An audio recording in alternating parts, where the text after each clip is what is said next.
my name's Steve Coates. I'm the Ford Mustang GTD delivery specialist. Perfect. And here we are today with this beautiful VIN 53 carbon roof performance pack Mustang GTD, and we'll spend a few minutes walking around the car showing you all the cool stuff. I'm ready, let's go. So first of all, we wanted to try and keep the heart and soul of a Mustang. So when this car is born at Flat Rock, Michigan assembly plant, comes off the regular Mustang production line as a body in white, or in our case, a body in black, right? Which means that it is just a bare body shell painted black. Any black paint you see underneath the hood is from Flat Rock, Michigan. Okay? Interesting. From there, it is just a bare steel shell as a Mustang, but it was born specifically to become a GTD. Why? Because it is born without a roof panel and without any front panels at all, and with some seam sealer and some spot welds missing out the back, because most of that gets cut off anyway. And then from there, it goes up to Multimatic, which is a Canadian motorsport team who built the 2017 to 2022 Ford GT. They are also the ones that built the GTD for us, right? So as a body in white, gets shipped up to Canada, to just outside of Newmarket, Ontario. From there, it goes through the Multimatic plant. First thing that happens, it gets attacked with a plasma cutter.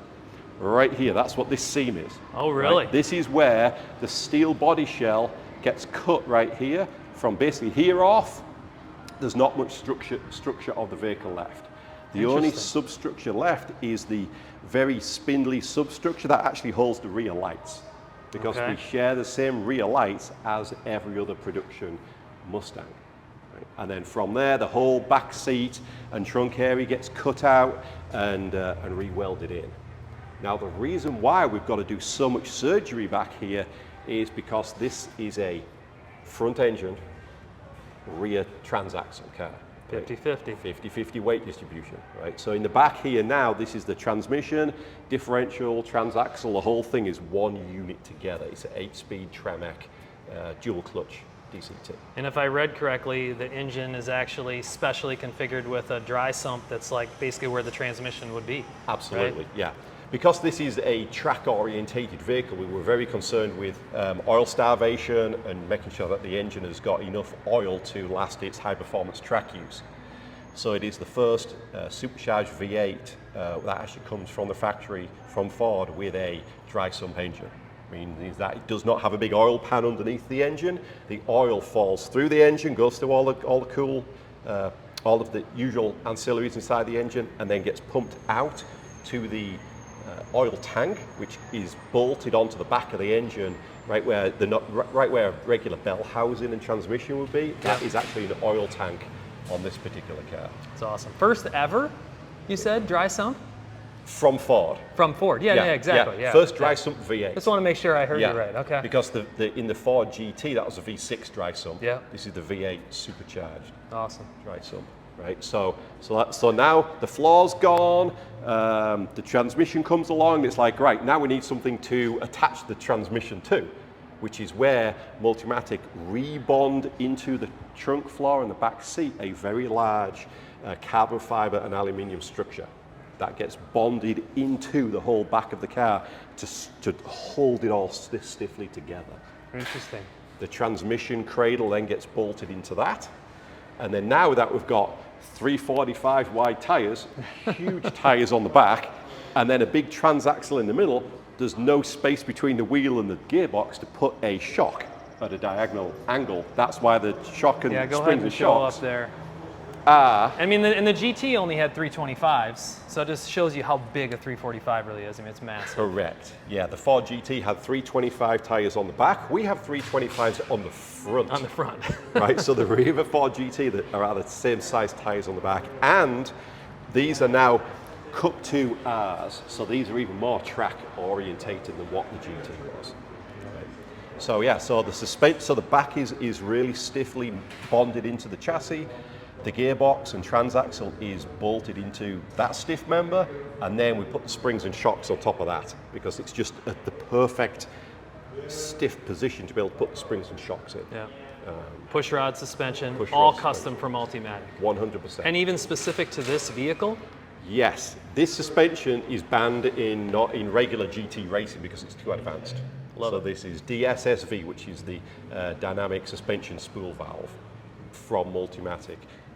And so at each ride height, at each ride height, but also at each drive mode, the shocks are calibratedly different. So if you are driving in normal mode, it's very comfortable, it's very compliant, you can drive the car anywhere. Yeah. You go down to track or sport or track mode, it stiffens up and it means business, it's ready to work. Yeah, I think I heard Larry from Multimatic kind of briefly explaining the two spring scenario in the front and how they're able to get different configurations of that, the way they stack them on top of each other, and it's pushing and pulling the spring. Right. For those that don't know, it actually pulls down and then pushes up, right? Correct. Yeah. So so the way the whole suspension works is it's 2.5 ride heights. It will always be engine off at normal ride height. From here we can go up about 2 inches in the front by sending some hydraulic fluid down to the front shocks and lifting the nose up for speed bumps. Yep. Stuff like that. Yeah, then you loading. can knock it back down again, back to this ride height. Then when you go to track, it will suck itself right down. It will drop 40 millimeters in the front and 30 and 35 in the back, just to give it some natural aero. Right? We'll show that here in a little bit. Yeah. It's pretty awesome. And as far as the springs and shocks go, it's a weird mathematical equation. I don't really understand it because I'm not an engineer, but the basic symptoms is you have two springs stacked on top of each other.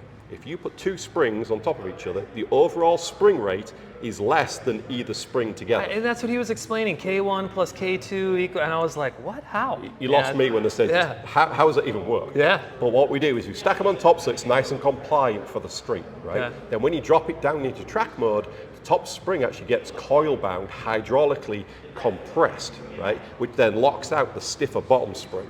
We go about 3 times stiffer when it goes down into track mode. So it's Wow. it's a huge It's a great way to enjoy the car in multiple scenarios too. Right, You know? and we are not changing the spring perch height just to get a different ride height. We are changing the spring rate, which is why it handles so nice at normal ride height on the street and handles so well on the track. This is a completely different spring rate in each scenario. So awesome. All right. The massive rear wing here. Yeah. The rear wing, it bolts directly to the C-pillar here. For rigidity? For rigidity, we want it to go directly down to try and transfer the load from the wing into the transmission and transaxle area, right? When we bonding all of the carbon fiber and aluminium substructure in the back to actually take care of the transmission and springs and shocks, it comes up to just below here. So we are bolting into that super stiff carbon structure to really give it somewhere solid to send the load, right? We don't just want the load to go somewhere on the chassis. We're going directly to the suspension, in turn the wheels, to push the car in the ground. Awesome. These are, I mean, you know, I don't see much deflection right there. Yeah. Right, it is super. With your super entire stiff. body weight. I mean, Oh yeah, I'm not just being a wimp here. Yeah. It doesn't move. I mean, there's hundreds of pounds of, I can't tell you the exact rate number, but it is hundreds of pounds of weight downforce on this wing. in normal mode, but this is a performance edition, so we have DRS. Correct. Which, what is that? Does that shave off? I mean, it's got to shave off a lot. I don't know. Right, so by adding the performance pack, yes, we add some weight and complexity because now we've got to add extra hydraulics that actually work the wing. So yeah, it kind of counterintuitive, right? You think Sure. performance pack would be lighter? No, it's actually heavier because the splitter's heavier, so it's bigger. We've got extra panels underneath the car. We've got a full carbon flat floor on here, and then also the wing will move as well, right? So because You the gotta get engine's this off, right? full DRS F1 mode. Yeah, that's wing open, DRS, drag reduction. That's wing closed, right? So it's wing open, wing Where does closed. that activate? Right here. So inside, behind this plastic cover, is the hydraulic ram that will pull on this rod to be able to actuate it into And I the apologize, speed. Where does it activate speed-wise? Anything above 35 miles an hour in most of the drive modes, this wing will pop open, right?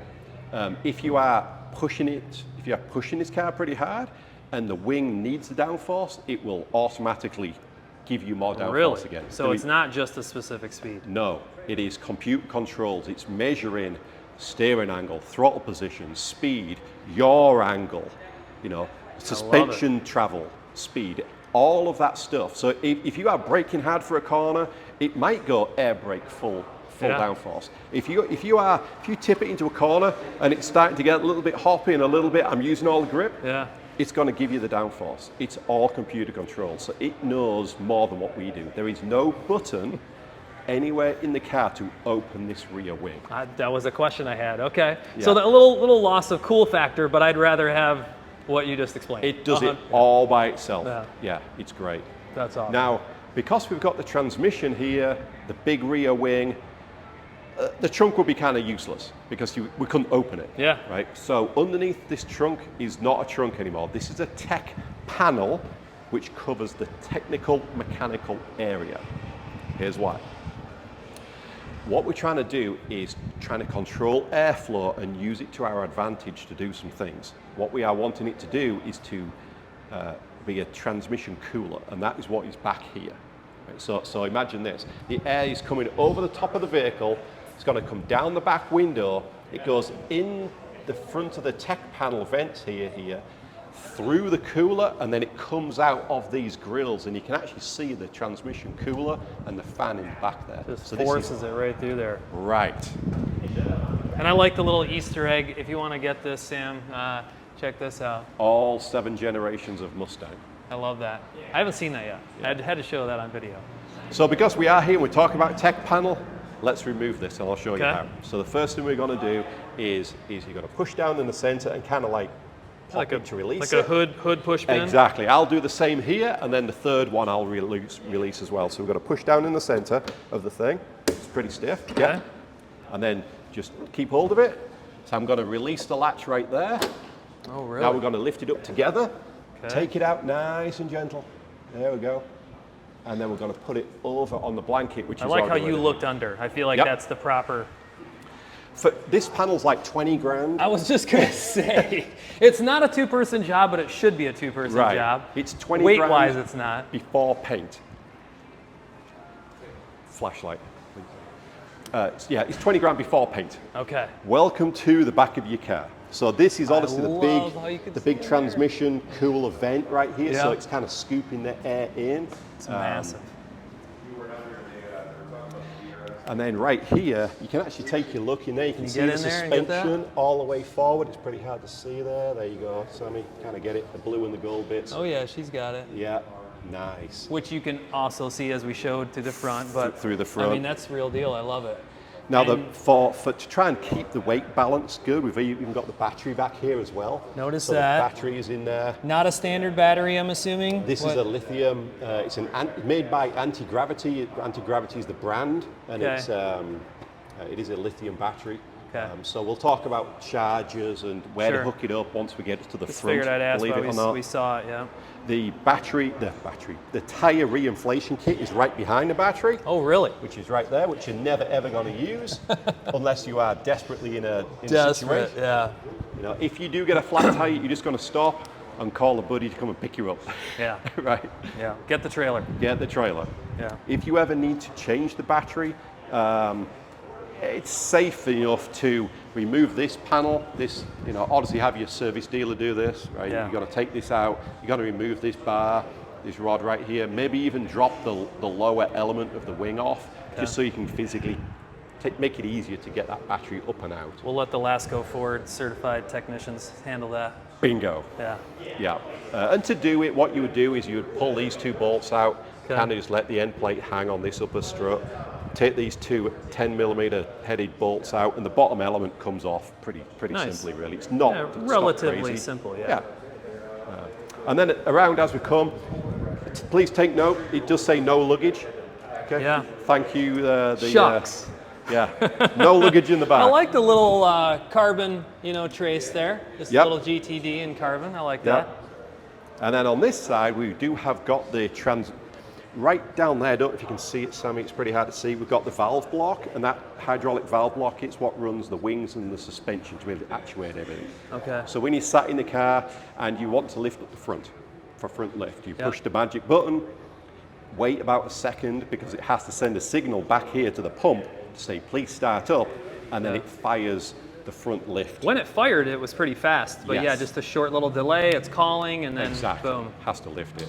The hydraulic fluid is the tank right behind it, and then the pump is just below that. That hydraulic fluid is 90% Mercon, 10% specific GTD fluid. Interesting. So it's a mix. Okay. Yeah, it is a mix. It's not like GT where it's 100% Mercon. This is a slightly different mix. Interesting. So it's 90-10. I say with the lights are carryover Mustang. Yeah, you can tell. And to be honest, why not? They work. If I they agree. work, use it. Another little Easter egg. Yeah. I was like, I just caught it. Yeah, right there. Yeah. A little Mustang Easter egg there. Everybody's always wanted Ford to go, what is the ultimate Mustang? What can we do? This is it, right? If we changed anything else on the car, there's no point calling it a Mustang because it wouldn't be. You know, we started with a Mustang body shell. This is built from that body shell. I love it. Yeah, it is the ultimate performance Mustang. It really is. Yeah. Titanium exhaust. Yep, we saved something like 20 plus pounds by going titanium. This is a catback titanium system. Notice that the tips are flat on the bottom. Yeah. And so is the large muffler behind it. That was designed and specified like that to try and help clean up some of the air coming underneath. If it was a round tip, about that. The flat exhaust was an interesting choice, and I was like, was it a choice or was it purposeful? Design element. Yeah, exactly. It's a performance thing. Yeah. Obviously, you've got your diffuser wrapped around. Yep. You know, throwing that air where it needs to go as well. Absolutely. It is. Reverse sensing. It does have reverse sensing. I didn't notice that until Yes, just it does. now. I mean, I've even seen them in person. I just didn't notice it. Yeah, it's the only sensing. It does have automatic wipers and backup beepers. Other than that, you've got to drive it. You have to pay attention when you're driving this car. Yeah, that's this great. car is 4 inches wider than a standard Dark Horse Mustang. Yeah. It's wide. Which doesn't sound like a lot if you just think 4 inches. That's a lot wider. It's a lot. So before we move on, I think we've covered everything in the back. Let's put this $20,000 back somewhere safe. Yeah, that's it. I trust you. Do you trust me? So I'm going to use your method this time. Yep, so we're going to watch it, we're going to slide it in together, we're going to hook it on the front. Right, so hook it on the front pins. Front. Yep. There you go. I think I'm hooked. Yep. There we go. Just push it down till it clicks. There we go. And then at the back in the center, all it is one little click. Wow. And that's it. And this, I mean, that's pretty easy. I like it, yeah. We reuse a lot of Mustang parts, like a lot of the switch gear, again, because it works and we've made millions of them. Sure. Right? So we do have a switch here. Proven. We've got a switch on the dashboard as normal, and then you've also got a beeper on the key as well, so you can beep beep to unlock the back here. That's awesome. All right, where are we moving to? Round the car, right away around here, we've got these huge, just as we've talked about before, 345, 30, 20s tires on them. The brakes behind the wheels there, they are the next generation on from the Ford GT, right? So again, we are carbon ceramics, but these are CCM, which is the carbon ceramic matrix brakes, which is like the newest generation of brakes. Usual red calipers, and then if in the front side, you've also got the parking brake as well. So it's always a electronic parking brake with a regular. 6 piston in the front? 6 in the front, 4 in the rear. With titanium lug nuts, okay? So whenever you take a titanium lug nut off, right, you should always slide it to 21 millimeter, slide your socket on, crack it with the bar. Don't just use a rat gun because you'll scratch the nuts, right? So you're gonna crack it, wind them off. Once the nut comes off, you're gonna clean the cone of the nut, right? And then before you reinsert the nut again, you're gonna spray it down with some dry moly lube. And all this is in the owner's manual, right? Spray that down, so then when you go to put the lug nut back on, it doesn't gall the wheel and the nut together, right? The dry moly lube is good enough to be able to seat them both together without picking anything up. Makes sense. Because it is a dissimilar metal. Pay attention to details. Exactly. Yeah. We didn't talk much about is this cooling active, right, or active cooling? Right, so a lot of design elements come from the GT3 race car, right? Because as you know, the story goes, all the very high up executives were trying to sign off on the GT3 race car program. So they had the GT3 race car and they went, oh man, that thing looks so cool, I want one for the street. All the engineers laughed. These guys, no, I'm serious, I want one for the street. That's the best thing that Farley ever said. And then here we are, right? It's the greatest idea ever. So usually you build a street car, then the race car comes from that. No, this one was race car. I want one for the road. Okay, let's see how to make it. So that's why a lot of the design elements look very similar, including this. On the GT3 race car, this duct feeds the rear brake cooling. Okay, it does. Because it runs a slightly different, it runs a more effective diffuser and flat floor system. On this car, we don't, the diffuser's there, but it's not massively powerful because we've got the huge wing. Yeah, you can, on the GT3 race car, I mean, it sticks way out. Exactly. Way out. Right. Because on the GT3 race car, the exhausts come out the side. Yep. So we don't need to worry about sending turbulent air down to try and cool the exhaust and the, you know, for everyday use, you don't want to be setting fire to the floor. Yeah, you don't just think of that offhand. Yeah, so we've repurposed it. Okay. We didn't just want to blank it over because we need it. So as the air is coming down the side of the vehicle, it comes to here, and the air from here actually gets sent out to the side because of the curvature of the fender, right? Anytime you separate air from a panel, it causes drag. Sure. Right? So what we did was to try and fill this area, whatever air is still attached to the bodywork goes in, and then right out of a slot right here acts as like an air curtain. I was going to say, so it's not cooling. No, it's airflow. It's exactly. It's flow. An airflow, air directional air curtain to be able to direct it off the back of the car. Wow. It is super. That's awesome. Even the mirrors, right? Yes, the mirror is a standard Mustang mirror, but we had this in the wind tunnel to make sure that it is in the right place, position-wise, to be able to not affect the airflow coming out of here and then down the side of the car. Okay. Right? They did CFD work to make sure that it is in the right place. Yep. Okay. Now let's talk about this massive. I'm going to say, honestly, it looks very similar to the GT3. It does. I love that. Yeah. This area is another area where we can go further on a street car than we can on a race car. Right? The rule package on the GT3 race car says that if you were to look straight down, you are not allowed to see the top of the tyre. So you'll notice that the vents overlap each other, so you can't see down. On a street car, we don't have them rules, so this is actually more effective and in a better position than the GT3 race car. That's amazing. 80% of the fender is cut away, and because of the amount of air coming through, we gain 200 pounds of downforce on each side. 200 pounds each side. Why? Well, because instead of the air just being trapped underneath, totally trapped, here, and then trying to lift the front. Yeah. No, we've getting rid of it. If we can get rid of lift, that equals downforce. Yeah. So that's what we've done here. Wow. It's phenomenal. It makes sense. More downforce, the better. Yeah. You know? And because we do have a performance pack vehicle here, we've got the dive planes on the side here and a super large splitter, right? I was going to say the splitter is bigger than a standard. A non-performance pack GTD, the splitter only sticks out about this far. Gotcha. Because it's a performance pack, it's a slightly different shape and it sticks out further. A splitter does exactly what it sounds like.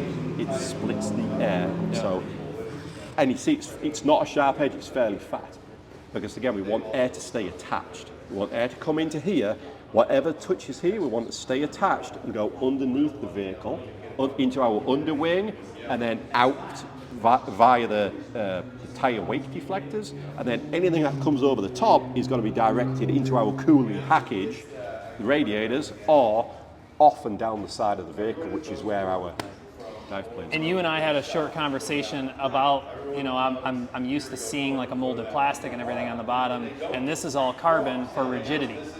Correct. Because the air force is so strong, you needed to get that from moving. Absolutely. So we've used the right materials in the right places. Although this is painted black, underneath here it is carbon fiber, right? This here is plastic. This I was going to say, yeah, that's just TPO. It's thermoplastic olefin. Right? Oh. It's a special type of plastic. It can take some rock hits, It's deflective enough that it won't just shatter at different temperatures with rocks and stuff like that. It is the right material for the right thing. Is it replaceable if necessary? I'm sure it is. Okay. You know, yeah. It looks kind of like it's bolted on some way. Yeah, it is. Now, as far as using the correct material for the correct job, once the air has been split by the splitter, it comes underneath the engine, right? It goes through our underwing, if you like. Okay, that's where it generates a lot of suction, a lot of negative pressure to suck the front end of the vehicle down, right? There's a panel underneath the engine right in the middle of our underwing that is not carbon fiber like the rest of the floor. It is aluminium. Why? Because there's so much suction there that the carbon fiber, the bolt head would just pull right through the carbon fiber. Get out of here. We needed a different material, alloy in this case, because it could stand more suction from being sucked off with the amount of downforce we're creating underneath the front. That's a fun fact. I did not know that. Yeah. That's awesome. Whenever you can get this car up in the air, you'll geek out just with all the cool stuff underneath. Yeah. Never mind the stuff on the top. Yeah. It's everywhere. All the aero, the carbon, everything. We'll have to do a separate video on that. Absolutely. Yeah. Now the front, it looks very similar to the GT3 race car because a lot of that aero work was already done and it works, so why not like cheat and use a lot of that stuff? Like the aero package in the front here is, let's start at this side. So passenger side, this is an auxiliary radiator, engine coolant radiator, right, which is auxiliary to the main center stack radiator. Yeah. This here is brake cooling. Because the wheels are so huge on this and we wanted it to be a street car with steering lock, that's actually usable. Yeah. We couldn't put a pipe on because the pipe would get in the way, right? So much air, the pipe would have to be this big, Sure. and there's just nowhere to put it. So we let in airflow in here, and then we've got deflector panels on the upper and lower control arms to deflect the air in behind the brakes. Right? That's awesome. This is the radiator. This is the air conditioning radiator, the supercharger radiator, and then the normal engine coolant radiator package in the center. On this side, we've also got the other brake cooling, and then at this side here, this is the engine oil cooler. Right? So we've got engine oil cooler, auxilially radiator. Yeah, so that's going, probably running somewhere back to that sump area like we were talking about back there, the bell housing area. It actually runs right back to where the oil filter is on the front of the engine, that kind of area. That's the area? And then it gets dissipated into the rest of the oil system from there. Okay. In the upper grill area, this side, all it does is just a scoop, and it scoops it into the center of the radiator. Oh, it's just forcing the air. Exactly, it's just a deflector, right? Nice carbon fiber inlaid pony. I love it. And then on this side, this is, if you're used to a GT500, for instance, it's got a very similar position for the air filter intake. Right. But because we are 815 horsepower, 664 foot-pound of torque, we need more air into the air box. So we've got all this area, plus there's another little secret vent right here. Oh, I've never seen that. See if you can get this, Sammy. See that? This extra little scoop here is feeding more air into the air box. Gotcha. It's sucking that much air in. It needs it. Yeah. Now we're coming to the hood. Yeah. Right. Now, yes, it is a very large carbon panel. It's all designed to be very aerodynamic, including these extra black hood gurney flaps, okay, or gurney flicks, right? The original design, we didn't have these in on any package at all, non-performance or performance package.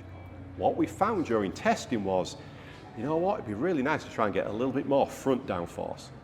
So they scratched ahead for a little bit and they came up with this.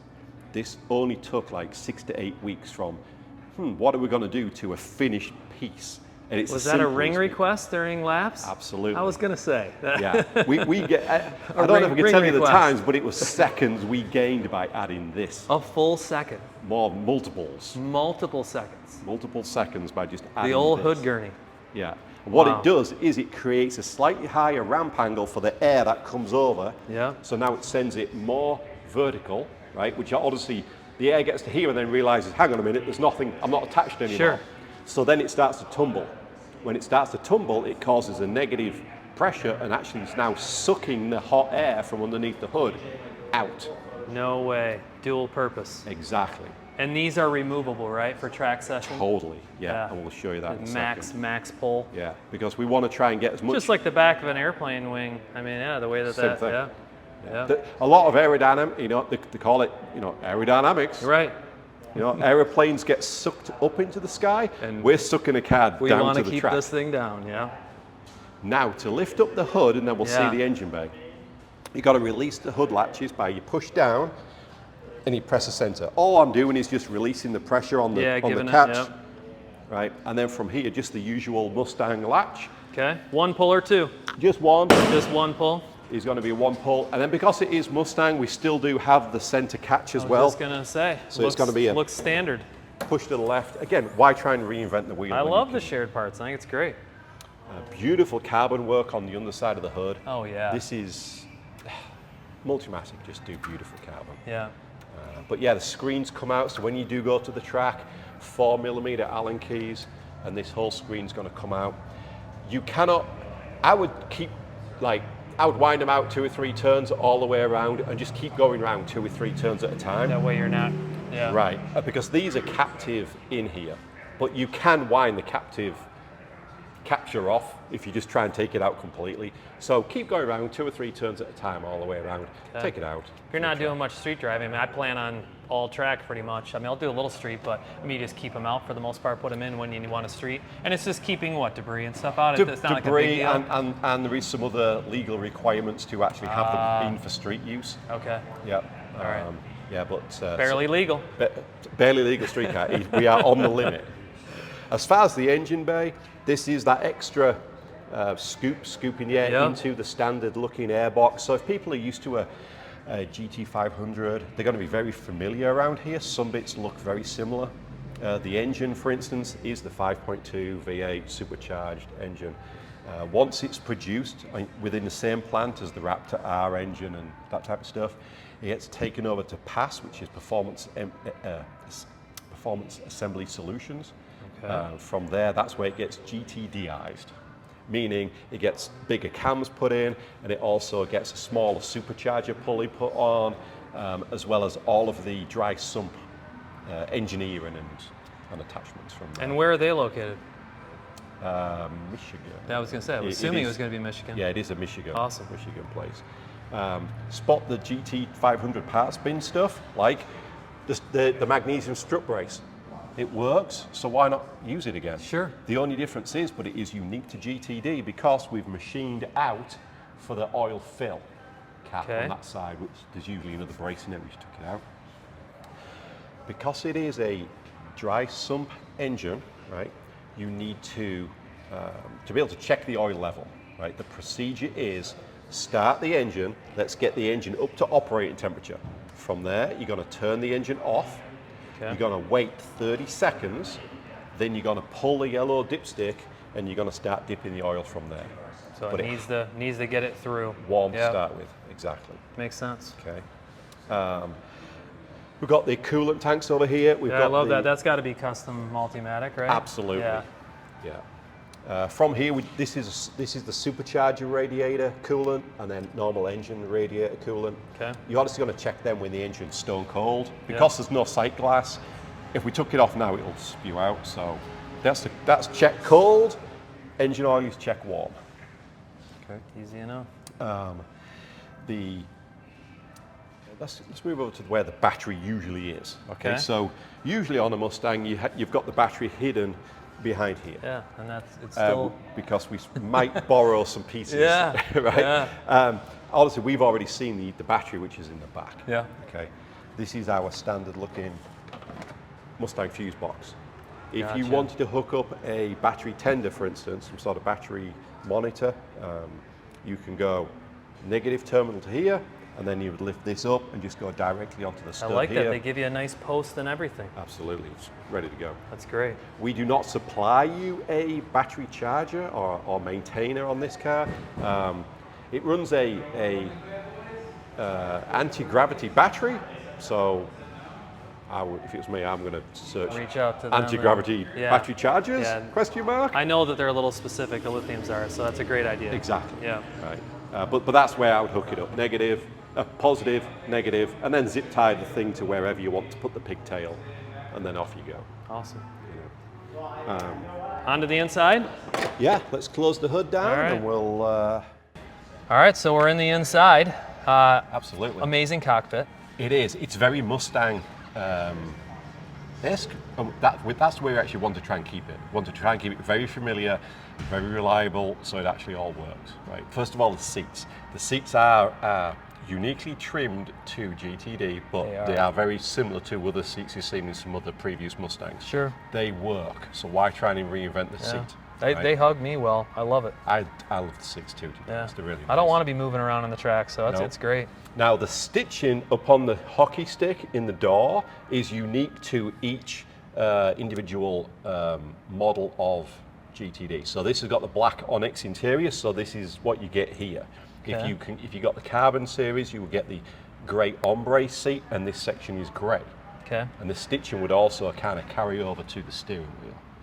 Now on the steering wheel, yes, it is the same shape as a regular Mustang, but it is uniquely trimmed to be a GTD because you've got the leather on the outside, and then as you grip it, we've got the nice suede on the inside for your fingertips. It, like an Alcantara. Really nice. With obviously the center stripe at the top. Any of the carbon fiber, again, is unique to GTD, which also rolls into other unique aspects, which is the carbon fiber on the dashboard here, gloss carbon here, which runs across to the top of the passenger side as well. And down by the gear selector. The gear selector is also unique to GTD. I opted no titanium, and it was just because the look of it, I felt like was almost too big. I mean, the cool factor was there. I love how it was recycled from the fighter jet and everything. But you know, I just felt like this was a little more track style for me. Yeah, if this works, keep it. There's absolutely nothing wrong with it. Yeah. So all the way over on the dashboard there, you've got S53. S is for 2025 designation, and then you are chassis number 53. Yes, they are not built in VIN order, especially in the early builds. Because this is really, it's less than 20 cars delivered today. Yeah. Okay, even though we are chassis number 53. Now, the big reveal. Before we turn on the ignition, you are the owner, so please go ahead and peel off the protective sticky. Some of that like ASMR that everybody loves, right? Super satisfying. I love peeling that off. Nice and fresh. It's just so exact same digital display as you would see in the Mustang. Absolutely. Yeah. Again, because it works. Yeah. You know, we spent the time and the effort on making the car go super, super fast. We didn't need to spend time and money on all this redesign of the dashboard. There's just no point. Other than what I read into, all custom graphics for the most part to this car. Exactly, and you'll see that right now, because stay off the brake, but just turn the ignition on. You'll see the dashboard start the cycle, and it's going to bring up unique GTD graphics. I love it. Now I read online, I don't know if we were able to verify it or not, but they built this on an Unreal graphics engine, so anybody watching, I'm pretty sure this was all done inside of Unreal graphics engine, so those gamers out there probably know what I'm talking about. And then we'll go ahead and just turn this off, since, man, I haven't ran, and there we go. I get the fan, then off. Bingo, that's all you need. There we go. Yeah, so this is all very regular Mustang stuff. We'll come back to this in a minute. This is all usual fuel gauge, rev counters. Even in the center stack on the main sync screen, it is, again, it's all standard Mustang. Sure. All we're going to do today is we're going to highlight the GTD difference, which starts with the little racetrack button down there. Okay. Yep, 10 points if you can guess what racetrack that is. On that little man, you're putting me on video? I mean, I've probably driven it in iRacing, but do I know? It, and it's very close to here. So, and it's very close to here, Mid-Ohio? It is Grattan. It's Grattan. That's where we were booked on the 24th. Yeah. Why? Because I wasn't looking in the right spot. So wait, can you do that again? Yeah. I want to show it one more time. Yes, if you go back to the home button. Okay, go back to home. That's you gotta be kidding me. That's Grattan. Oh, down here. I'm looking on the screen. Nope. Oh, 100% you can see it. Yep. And the reason why we picked Grattan is because the jump. There's your S's. Come around. Yep. 100%. Every Mustang has been developed at Grattan. They've done millions of miles around Grattan. So we want to say a thank you. So why not in the track-oriented Mustang? Sam, I'm going to send you this video, Sam. There we go. Yep. That's awesome. That's so cool. That's so cool. Yeah, and then back to the sync screen. All of this stuff is very Mustang similar. You can do all of these track apps in your regular Mustang too, except the cool one on the right-hand side that says Active Aero. Okay. So go ahead and press that button for me. It'll say Active Aero enabled. So now, the Active Aero, it will move that rear wing in any drive mode. Oh, so you could just be cruising and it's still going to be lifting Absolutely. for you. The cool factor is there. 35 miles an hour, that wing's going to be open when you drive it. I love it. Will it. close it again at 25 miles an hour. That's awesome. Yeah. The line lock and launch control.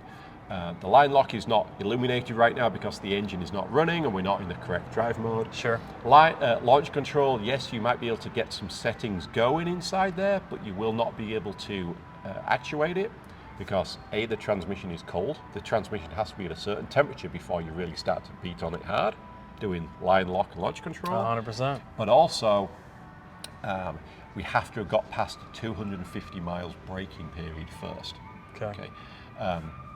We want to, for the first 250 miles, the power output is limited, right? And as you drive more and more miles and you put more and more miles on it, it will slowly start to increase the power that is available under your foot.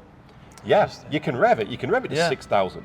There just won't be the 815 horsepower. It is restricted. That's great, though. Yeah. It helps bed everything in. Yeah. And then once you get past 250, the full 815 horsepower is there for you. And okay. Time to rock and roll. So auto brake-in mode.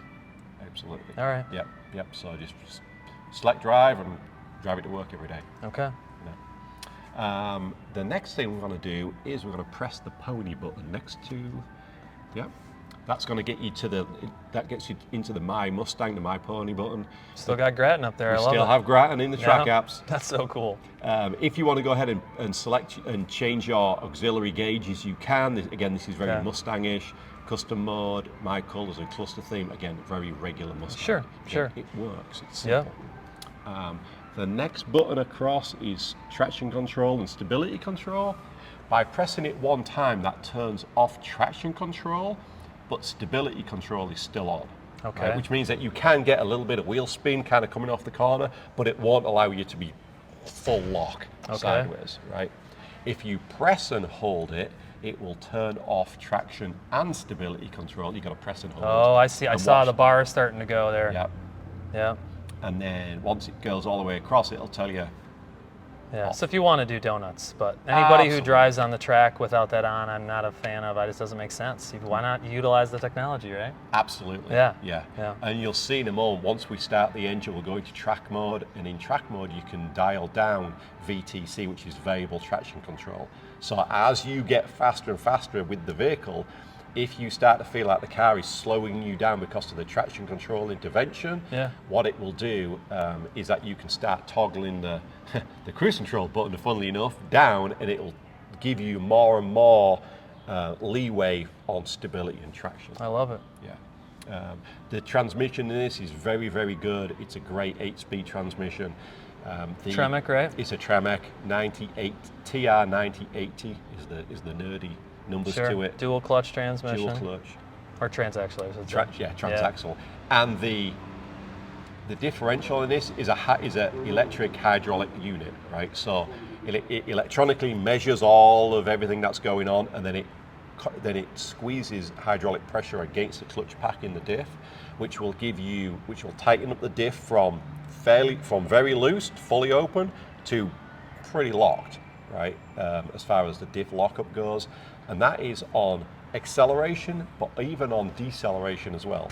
That's why a lot of cars are not. So sometimes when you hit the brake, the back of the car starts to dance a little bit because the diff is immediately open. On this, it doesn't. It will stay somewhat locked with the diff electronically, even on corner entry. So you get real, very, very good corner entry stability. That's awesome. The next button across the IP is obviously your hazard lights. Yeah. Sounds obvious. Front lift. That's where engine running can lift at the front end. Yeah. And I mentioned, I don't know if we talked about it in the video or not, but 40 millimeters up, 40 millimeters down. Absolutely. Yeah. So that's all the cool stuff over there. Now moving over to GTD stuff on the wheel. Okay. This button here is going to change the exhaust. So by pressing this button, you're going to see we can toggle through different modes within the exhaust from Even normal. has the happy neighbor mode. Right, yeah. right there. You know, the happy neighbor mode or the Friday, yeah. 5 p.m. I'm finished. Let's go. Let's hit the track. Yeah. We've also got different modes for your suspension over here as well. So generally, inside each drive mode, there is 2 suspension settings, right? So in normal, for instance, there's a normal suspension setting, okay. and then a slightly stiffer sport mode, right? In track mode, you got track and then track plus. Okay, interesting. So why would you not run Track Plus? Track Plus is more for a slightly bumpier track. Oh, right? okay. It sacrifices platform stability for vertical wheel control. Okay. Right? So if you go to, let's say, Cota, super smooth, super wide, you want to be in track. Yeah. If you go to Grattan, there's a little bit more vertical wheel a lot of travel. paving's been done there now, though, but we'll see. But it's still pretty bumpy. Yeah, 100%. And there's a lot more travel. You're going to be probably in Track Plus. Okay. Makes sense. So within each drive mode, there's usually 2 That's settings. awesome. And then the drive mode themselves are going to be right over here. So every time you start or stop the engine, when you come to restart it, it will always have defaulted back to normal, as you can see right there. Yeah. Otherwise, we've got sport. Love the graphics. Beautiful graphics. Can you see those on there? You can get up here if you want. There you go. We'll come back to track in a minute. Oh, fuel level. Yeah. There we go. And then we've also got drag strip, which basically softens the rear suspension so you can get a good launch out of it. Slippery is great for like loading in and out of trailers and that type of stuff. Okay. The custom mode, if you have set, see custom 1, that will automatically pull whatever custom profile you last set in the dashboard over there. If it's custom profile number 3, it will custom profile over here. It will always go to the last one you were playing with. That's nice. What we'll do next, if it's cool, we'll start the engine. 100%. And we'll play with the ride heights. So I can, if I want to, go into fun mode here before I start it, right? Yep. Okay. Fire it up the engine and you'll hear it.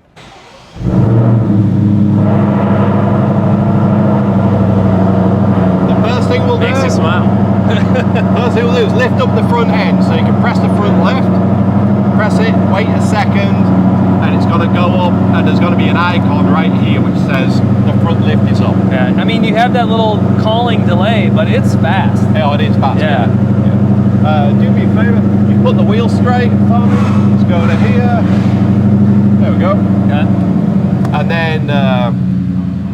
then we'll push the front end down. Okay. So we'll go back to normal. Yep. Now cycle to track mode. So you're going to cycle through the T for track. Keep going around. Right there. It's going to tell you, are you sure you want to do this? Absolutely. Yeah, let's do it. And you'll feel it suck the whole car down. Do you want to step out and get that? I think it's worth showing how low it really is. We can keep talking, but you got to at least show that. And it goes down 40 millimeters in the front and 35 in the back. Oh, it is slightly different in the back. Yeah, okay. and that way we gain a little bit of aero rake. Makes so it's sense. all the way down right now. And if you take it out of track mode, So we're just yep, going just cycle back that. It's going to lift. Just eddy. Normal. Okay. And it comes up. And you heard the exhaust change as and well. it's so fast going up because all it's doing is releasing the that's hydraulic it. fluid. Yeah, it doesn't need the pull necessarily. Yep. Front's a front lift only. You know, you're not ever going to lift the rear. Only pulling down the rear. Yeah. So do me a favor, let's go back to track mode, and then you'll be able to get it, Sammy. You'll be able to watch the whole suspension go down again, right? So go to track, press OK. Here we go. It's going to go down, right? And this is super important. The car will not stay down with the engine off. It's only going to stay down with the hydraulics running. No hydraulic pressure. Exactly. So now it's down. All you got to do is turn the engine off, and it jumps back up again. Boom. Yeah. Pretty cool. It's awesome. I think that is a quick once over all of the interior for all the GT stuff. I hope that you enjoy your Mustang GTD. I can't thank you enough for spending Thank the you. time and obviously doing it on camera for everybody as well. I mean, that was really special, Steve. So Yeah, thank you very so much. Stay tuned. We're going to have a lot more coming soon.